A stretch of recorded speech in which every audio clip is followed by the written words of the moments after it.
महामंत्र जोई जपत महे तू काती मुगत है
मगर दक्ष को प्रजापति पद कैसे मिले ये भी जानिए।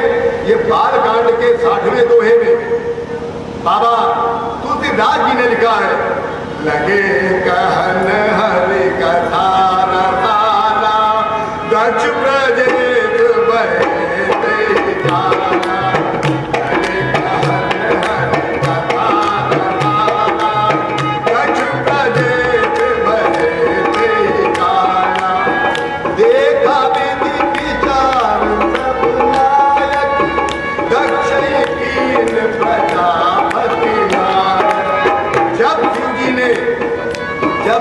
भगवान हरि की रसमय कथा सुना रहे थे, उसी समय दक्ष की योग्यता को देखते हुए उन्हें प्रजापति पद से आसीन कर दिया और फिर दक्ष उस दिन से प्रजापति हो गए।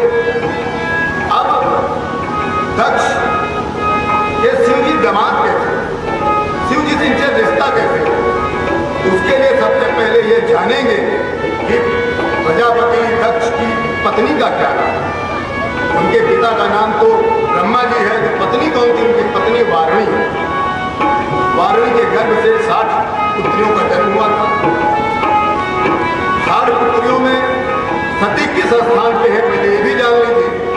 सबसे पहले उनमें से 10 कन्याओं का विवाह धर्मज के साथ हुआ और उसके बाद 13 कन्याओं का विवाह कश्यप के साथ हुआ और फिर 27 कन्याओं का विवाह चंद्रमा के साथ हुआ और फिर 4 कन्याओं का विवाह अरस्ती देवी के साथ हुआ और 2 भृग के पुत्र शुक्र के साथ और 2 का जो बची शेष वो बुद्धिमान पिशाचों के साथ और 2 अंगिरा मुनि के साथ हुआ। ऐसे तो 60 कन्याओं का विवाह हो गया, अब सती कहाँ रह गई? ये भी रहस्य ही है। इस रहस्य के लिए दक्ष जी एक कथा आपको मैंने परिचय कराया दक्ष जी से, दक्ष के परिवार। अब आपको मैं दक्ष की कथा कराने दक्ष जी और ब्रह्मा जी शिव जी के बहुत बड़े भक्त। देखिए, भक्त होते हुए भी उन्होंने एक अनुचित कार्य कर दिया। वो भक्त, शिव के भक्त दक्ष जी को बहुत बुरा लग रहा था कि शिव जी पत्नी विहीन है, इसलिए वो क्षीर सागर के उत्तरी तट पर बैठकर तपस्या कर रहे थे। दुर्गा जी, देवी दुर्गा जी शिव जी की शक्ति है, प्रमुख उनकी तपस्या कर रहे थे। और इधर ब्रह्मा जी भी स्वयं अपने भगवान शिव की विवाह के लिए भी बहुत चिंतित थे, वो भी तपस्या कर रहे थे। मगर सर्वप्रथम सबसे पहले देवी दुर्गा जी ने ब्रह्मा जी को दर्शन दिया और ब्रह्मा जी से कहती है, हे ब्रह्मा जी, अच्छा ऐसा बताइए कि मैं ऐसा क्या करूं कि आपको मैं प्रसन्न करूं। तो तब से तो ब्रह्मा जी ने कहा, हे देवी शिव प्रिय दुर्गा जी, मैं आपसे इतना निवेदन करता हूं, यदि आप किसी तरीके मेरे भगवान शिव का मन हर ले तो मैं प्रसन्न हो जाऊंगा। चूंकि अब इस समय कोई भी ऐसा व्यक्ति नहीं है जो शिव जी का मन हर, यहाँ विष्णु भी असमर्थ हो। तो उन्होंने कहा, यहाँ तो तुम्हारा पुत्र भी तो क्षीर सागर के उत्तरी तट पे हमारी तपस्या कर रहा है।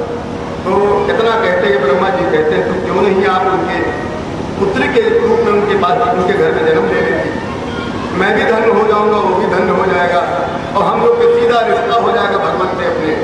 तो उधर फिर वो वहाँ प्रकट होती है दक्ष के बाद। तो दक्ष जी ने भी प्रश्न किया, ये है देवी, आप हमारे यहाँ जन्म ले लीजिए, मैं शिव जी का विवाह कर दूँ और हमारे शिव जी जो पत्नी विहीन है वो भी पत्नी वाले हो जाए और वो भी हम लोग के तरीके हो जाए, हम लोग एक रिश्ता भी हो जाएगा हमारा और हमारा समाज में थोड़ा पद ऊंचा पड़। जहाँ इनका स्वार्थ आ गया, इस चीज का ध्यान दीजिएगा, इस स्वार्थ में हो गए थे दक्ष जी।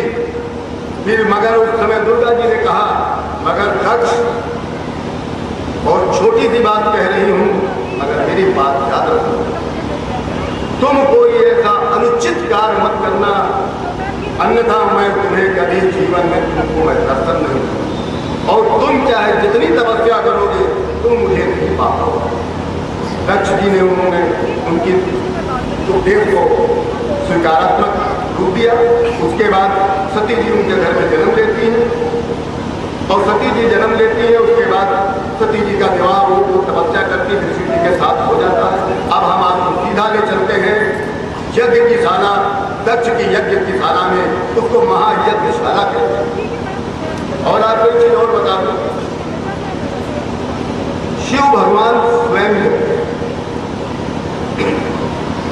जिस यज्ञ में शिव का स्थान नहीं होता है वो यज्ञ पूर्ण नहीं होता है, वो मंगल नहीं करता है, फिर सीधा अमंगल ही करता है।